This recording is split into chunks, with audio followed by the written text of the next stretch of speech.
ছাত্র জনতার ব্যাপক বিক্ষোভের মুখে বাংলাদেশের প্রধানমন্ত্রীর পদত্যাগ ক্ষমতাচ্যুত শেখ হাসিনার ভারতে আশ্রয় নিয়েছেন। তবে দেশ ছেড়ে চলে যাওয়ার পর অন্তর্বর্তীকালীন সরকার প্রতিষ্ঠার ঘোষণা দেওয়া হয়েছে।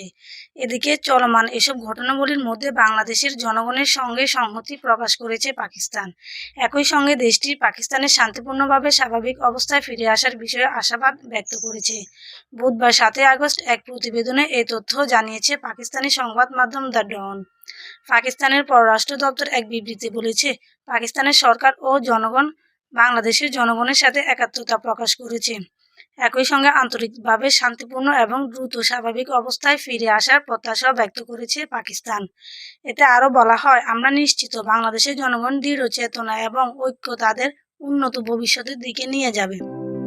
উল্লেখ্য, ছাত্র জনতার গণ আন্দোলনের মুখে হাসিনা গত সোমবার পদত্যাগ করেন। ছাত্র জনতার ব্যাপক বিক্ষোভের মুখে বাংলাদেশের প্রধানমন্ত্রীর পদত্যাগ থেকে ক্ষমতাচ্যুত শেখ হাসিনা ভারতে আশ্রয় নিয়েছেন। তার দেশ ছেড়ে চলে যাওয়ার পর অন্তর্বর্তীকালীন সরকার প্রতিষ্ঠার ঘোষণা দেওয়া হয়েছে।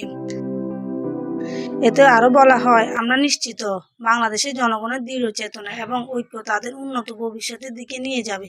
উল্লেখ্য, ছাত্র জনতার গণ আন্দোলনের মুখে হাসিনা গত সোমবার পদত্যাগ করেন এবং বাংলাদেশ ছেড়ে ভারতে পালিয়ে যান।